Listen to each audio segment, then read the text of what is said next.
Well, you may have seen by now that Ohio State did, in fact, not land David Gabriel Georges, who did commit to Tennessee. But the Buckeyes have lost big-time recruits before, and they've been okay, right? Because it's not always about losing the recruit as much as it's about how you respond to losing the recruit. And the Buckeyes this past week decided they wouldn't just be losing out to David Gabriel Georges. No. They would decide to choose Bo Jackson and the rest of their roster over a reported $6 million freshman running back by other services out there. I know that is going to sound like instant Ohio State spin, like the old, oh, we cooled on him type of stuff, and I get it. That's not what I'm trying to do here, okay? No one is arguing that losing out on David Gabriel Georges doesn't suck, okay? He is a special player, and Ohio State would have loved to have him, no doubt. So yes, this is a loss, a real loss, but like I said, it's about how you respond, because losing the recruit doesn't mean Ohio State simply got outbid, shrugged its shoulders, and just walked away empty-handed and doesn't know what to do next. There was another decision underneath this decision. A couple of weeks ago, I did an episode about how landing David Gabriel Georges could create some roster construction issues in the running back room with Bo Jackson. Many people took that the wrong way, to be honest, and thought I was saying that there couldn't be a share of duties in the running back room and offense and stuff like that. Obviously, for anyone who actually watched the episode and understood me, I did not say that. Just being honest, I was saying, in fact, that Ohio State wanted to land David Gabriel Georges. They had to massively increase not just their offer to him, but the incentives and the perks to him on the roster and his family and everything else that goes with it. Ultimately, we're now seeing that Ohio State made their choice, that it was not worth it landing one superstar over the potential of changing promises, financial structure of how they do business, and trust inside an already talented running back room, and possibly creating strife among the roster too. So in this episode, I'm going to show you why guaranteeing DGG the role he wanted could have alienated Bo Jackson, how Ohio State can now use that money to strengthen multiple spots around Jackson and Isaiah West, let's not forget about him, and why refusing Tennessee's package may tell us more about Ohio State's kind of roster philosophy than the commitment itself did. Now, this is not a recruiting podcast. Let's make sure we get that straight. This is not a recruiting podcast, so we're not going to sit here and talk about what recruits they will pursue next or anything like that. We already did a little bit of a primer with that with TJ, which, by the way, go check out TJ and Mark. They did a live recruitment kind of episode with that, or a live commitment episode with that. They did that over on the recruiting show for Buckeye Huddle, Skull Session Recruiting Podcast, so go check that out. On this show, we are discussing what losing out on DGG means for the roster and the philosophy that Ohio State is using moving forward. So I'm John with BuckeyeHuddle.com, where we give you deep Ohio State coverage, elite recruiting intel without the toxic noise all around it. So before we get into everything here, I want to kind of lay out that there is one piece of this DGG committing to Tennessee that matters far beyond one running back. You see, recruiting is insane in the current era of college football we're in right now. I know a lot of things that are going on. I'm not a recruiting analyst, but I kind of hear things, I see things, and I talk to other people who do know what's going on as well, and they tell me things, right? Players are being paid to come on visits. They're being paid to commit. They're being paid to sign. For the truly elite players, their family can make some scratch too, and even some recruiting services, are incentivizing quotes and things like that from them as well. Just being honest with you, and this is what particularly happens in recruiting nowadays, and some of this, I would guess, happened with the David Gabriel Georges commitment. If Ohio State had matched not just every dollar, but every promise or perk that Tennessee made, every elite recruit and every family that comes after DGG would have expected Ohio State to do it again. So since Ohio State wasn't willing to do that, that's a big reason why David Gabriel Georges is going to Tennessee instead. Now, Tennessee still won the recruitment. They had the the complete package. All right. It was not merely an NIL number. A complete package was all here. And Tennessee did everything they could to land him. And credit to Tennessee. I'm not making any excuses here. But the widely reported number was roughly $6 million across 3 years at Tennessee. But that number doesn't tell the entire story, as TJ pointed out on the show couple of weeks ago or a week ago, something like that. The Volunteers had more beneficial benefits than just what they were going to pay him, along with a clear path to becoming the starting running back as a true freshman, guaranteeing that he could retain his number 0, which Ohio State is never going to promise to an incoming freshman. That is not a number you get just coming in off the street. And his uncle also posted about the Adidas-related opportunities and additional benefits involving his family and high school, which many people putting pieces together can deduce that was coming from Tennessee as well. But to be clear, Ohio State did make a significant offer here as well. This was not Ohio State refusing to spend money. The Buckeyes were willing to cross the $1 million a year threshold for a freshman running back. That alone shows how highly they evaluated him. But Ohio State was not willing to make every other promise, and that is where this becomes a Bo Jackson story, but not completely, right? Bo was not the only factor in this, but he was a large factor in this, not because he and David Gabriel Georges would not operate in the same backfield together. Obviously, they could do that. We saw Quinshon Judkins, we saw Travion Henderson, we saw what they did. That can obviously happen in a backfield, and they obviously have proof to say we can have 2 elite backs in the backfield. It's because Ohio State also had to consider its entire NIL budget and not just the budget of the 2027 class. They had to consider their current roster as I pointed out in a previous episode I did weeks ago, and what this would establish for future recruitments as well. But Bo Jackson absolutely had to be a part of this calculation too, not because he demanded to be or he's being a diva. Again, we're not trying to say that. We're not going there and saying that Bo did this to be a diva, but because Ohio State knows how to keep the right players, because David Gabriel Georges did not merely want to join Ohio State's running back room because of what Tennessee was doing. Ohio State had to compete with Tennessee's pitch that they had, that they would have him own the starting role immediately when he arrives on campus, and that is very different. So to dispel the narratives through all of this, Ohio State did not simply get outbid for David Gabriel Georges. The Buckeyes had to decide whether one freshman was worth changing the entire power structure of their running back room. David Gabriel Georges' Tennessee package was not merely more NIL money. It reportedly included perks Ohio State was not willing to commit to on their end, because Ohio State is not desperate for one player like Tennessee is. Ohio State has great players. One they believe in is Bo Jackson, who would be an established upperclassman when David Gabriel Georges arrives on campus. Ohio State could offer DGG carries. It could offer his number. It could offer championship opportunities, but it could not honestly promise that David Gabriel Georges would walk into the campus and immediately become more important than every other running back on the roster, including the man who went over 1,000 yards rushing in his freshman season. And Ohio State did not make those promises, because the second you tell an incoming freshman that the job belongs to him, you're also telling proven players inside your building that everything he earned is negotiable. And that does not mean that David Gabriel Georges is not special. Nobody's sitting here saying he isn't special, that he's not a great player, because he is. He may become the best running back in college football in a year or two, right? But Ohio State's decision was bigger than just one player. The Buckeyes chose to protect their standard and the trust of the room instead of purchasing control of it for someone who had never even taken a college snap. But you let me know, would you have made the same decision? I'm curious to know in the comments here on YouTube. Let me know, would you have done the same thing? Would you have made the same decision as Ohio State, or would you have went elsewhere with it? Let me know, because this is a huge decision. It has ramifications for not only right now, but in the future to come as well. What message does it send to Bo Jackson or any other starter on the team if the staff guarantees Bo's job to someone who has never stepped foot in a college football game, or at least the featured portion of his job as an incoming freshman?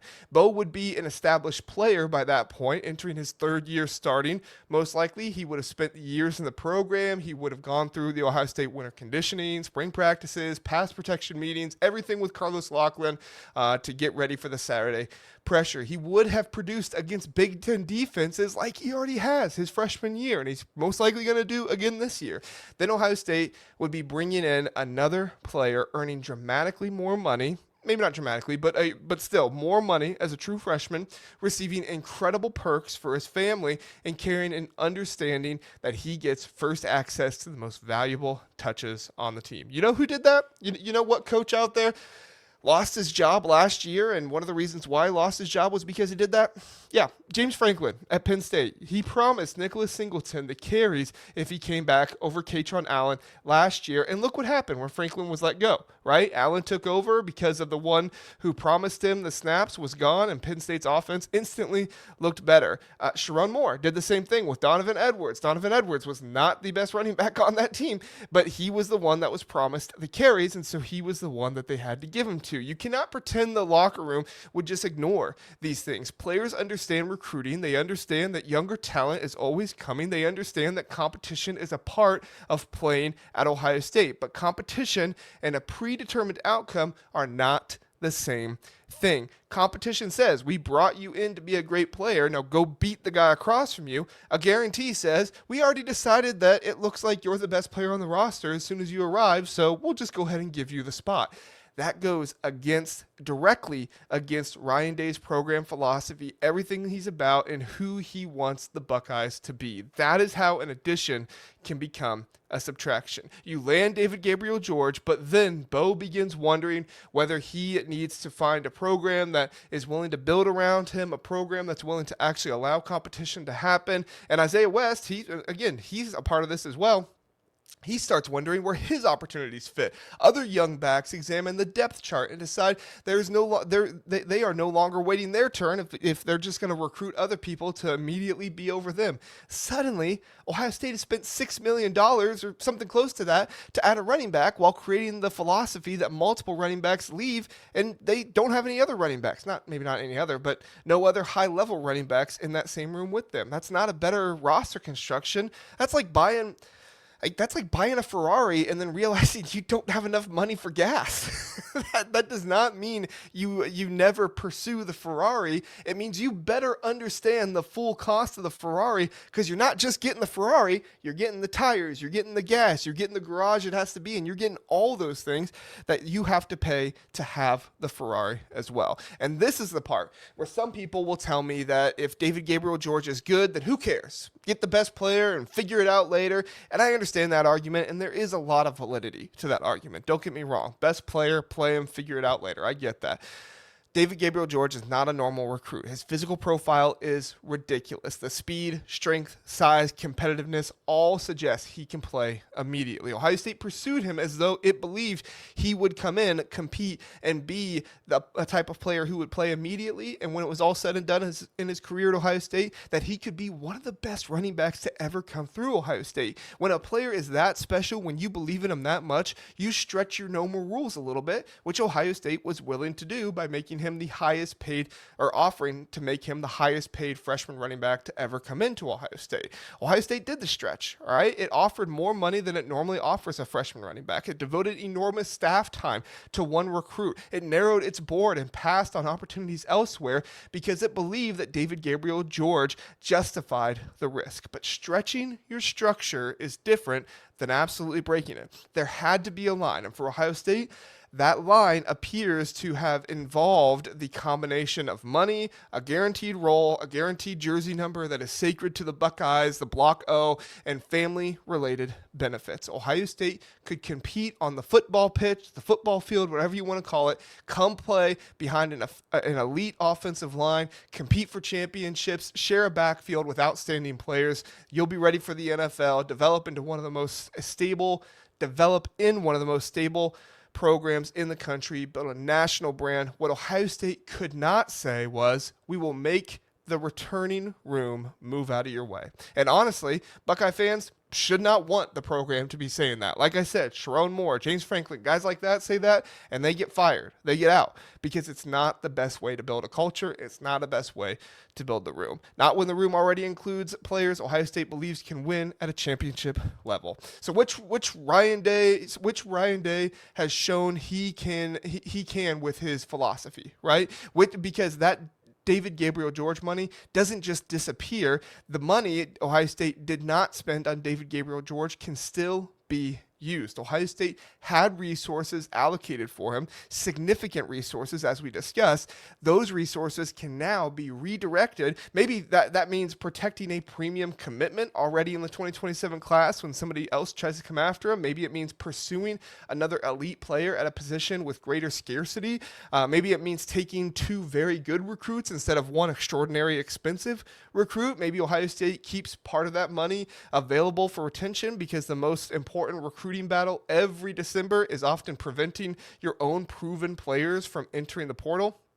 Or maybe the Buckeyes hold some of it until they exactly know what they need, right? And maybe they hold on to it and say, we might need this later and put it in the rainy day fund or something at this point. That is the benefit of not reacting desperately and keeping your goals, keeping your values as a program. Ohio State will not look at the unused David Gabriel George money and just say, we should have spent this on the next running back and go after it. That would be like walking into a dealership with $100,000 and discovering the car you wanted is gone. So you're just going to decide to walk on over to the other side and go spend it on whatever car is closest to it or whatever. No, the money has to match the value. David Gabriel George received a David Gabriel George specific valuation because Ohio State believed he was a uniquely talented player. That does not mean the 20th ranked running back in the class suddenly becomes worth $1 million because the budget is available. That is where Ohio State can turn a painful recruiting loss into a better overall roster construction situation. All right.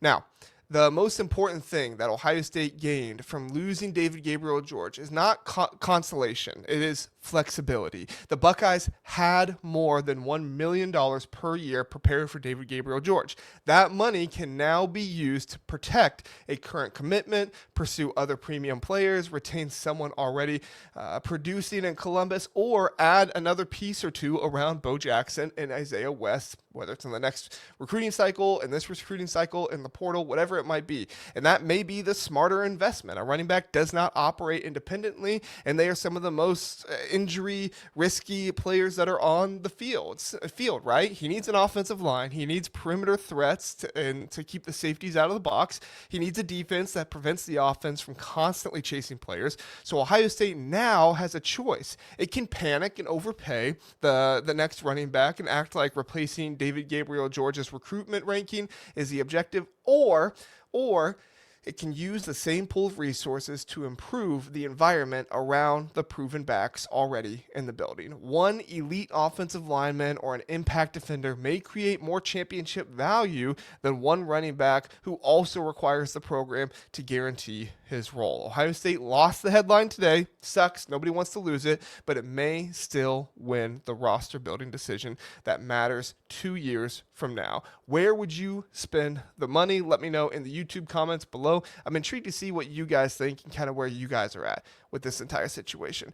This is the argument that gets lost whenever recruiting becomes a scoreboard. Recruiting sites tell us, who won the commitment. Rankings tell us who has the best classes, but they do not tell us who constructed the best 85-man roster. That you can have town evaluation rankings and stuff like that, but those are not nearly as accurate as they used to be. You see, Tennessee won the David Gabriel George sweepstakes this time. That is obvious. Tennessee fans should celebrate, and that's fine. Enjoy it. But Ohio State's job is not to beat Tennessee over a commitment ceremony, right? Ohio State's job is to build the best roster in college football. So if they see them in the playoffs again, they're beating them 42-17 again, just like they did before. And sometimes those goals can conflict, right? Tennessee is in a position where making David Gabriel George the identity of the class and maybe even the identity of their program kind of makes sense, I guess. He can become the face of their offense. He can become a transformational player for a program trying to elevate itself into the championship tier.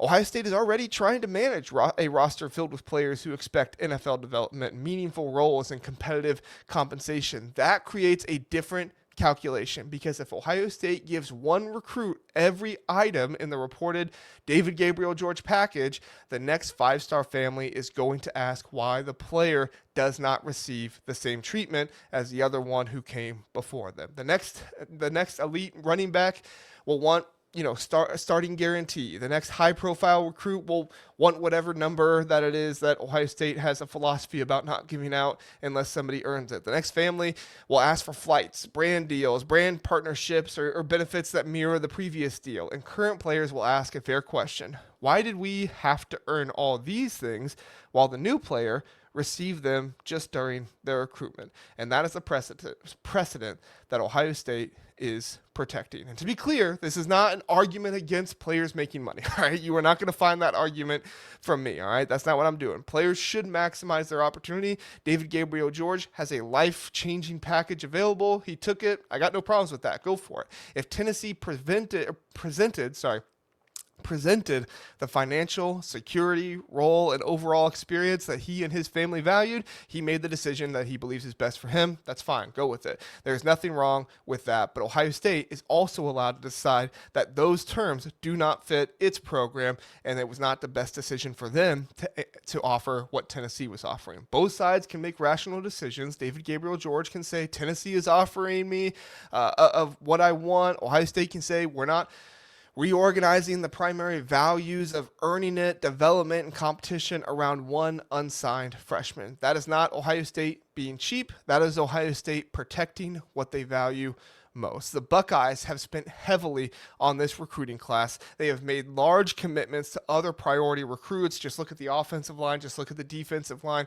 They were willing to make David Gabriel Georges the most expensive running back they had ever pursued in recruiting. And the disagreement was not about whether he deserved a major offer. It was about how far Ohio State should go after the offer. The offer became a package of money, status, and control. And Ohio State decided it had reached the point of diminishing returns. Now, let's talk Bo Jackson's future really fast, okay? Because like I said, this isn't a recruiting show. We're going to talk about Bo Jackson and those things, because the easiest reaction tonight after all of this is to say that Ohio State lost the running back it needed for 2027 and beyond. And that assumes Ohio State does not believe in its players. It already has. Everything about this decision suggests the opposite, though. Ohio State was unwilling to guarantee a recruit the lone featured role because it believes Bo Jackson will still matter significantly in the offense, not just this season, but next season as well. The staff did not want to promise away carries that Bo may earn through performance. And looking ahead toward 2028, assuming Bo remains in Columbus, the decision gives Ohio State the ability to lean onto him as a centerpiece rather than consistently negotiating around a promise made to someone else. I think I said 2028. I meant 2027. The year after Jeremiah Smith is gone, after most likely Julian Sayin is gone this year. Bo Jackson will still likely be around and be the one that they are going to lean on the most as the centerpiece of the offense. That does not mean that Bo should receive every carry. Isaiah West matters too. The young backs matter too. Ohio State should continue to recruit at the position, and it should use the portal when the roster requires it most. But there is a difference between building around an established player and building over that established player. Ohio State now has a chance to build around Bo Jackson, use the freed resources on offensive linemen who extend the life of the running game, add receivers who punish defenses for crowding the box, retain Isaiah West so Ohio State can have a legitimate complementary option there in the backfield, keep enough depth that Bo does not have to carry the ball 30 times every Saturday and risk injury. That is how you make a running back the centerpiece without making the entire offense dependent upon him. And this may be the most important benefit of the decision. Bo now knows Ohio State did not sell his future role during a recruitment negotiation. That's going to build trust. Players notice that. Players talk about that kind of stuff. And when Ohio State asked him to remain patient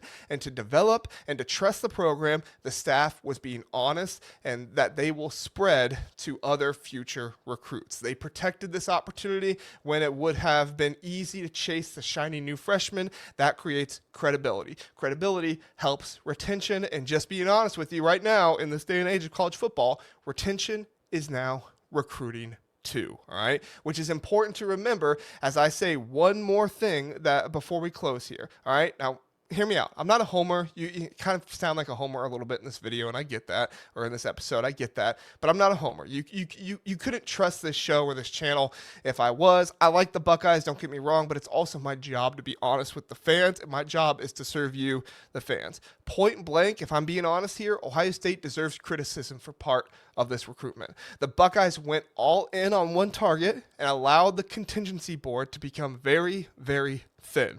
They appear to have underestimated how far Tennessee or maybe other programs would go financially, even though they saw it once before with David Sanders, and how many additional components would become part of the package. They thought David Gabriel Georges was different. They thought he wouldn't be swayed by things other than football. When you invest that much time into one player, you need a strong parallel plan. Ohio State has to improve there. It cannot discover the full market after the most important official visit. It cannot assume relationships and program prestige will automatically close a massive financial gap. Again, Ohio State had a lot in it too, but there were just other perks, not necessarily just financial, but other perks along with it that created a gap. And it cannot allow one recruitment to prevent meaningful development of every alternative. This is the steal, all right? Here's the velvet. Ohio State did not compound the original miscalculation by making a desperate second decision. All right. Once the total price became clear, the staff maintained its offer. They tried a few other various ideas that they would be okay with implementing in the future and not compromising on, but they ultimately were not comfortable to guarantee a job over established players. No jersey numbers being promised, no attempt to reproduce every family related benefit Tennessee could assemble, no sacrifice of multiple roster pieces merely to avoid losing a headline, and that matters, right? Ohio State can now redirect those resources toward one premium recruit.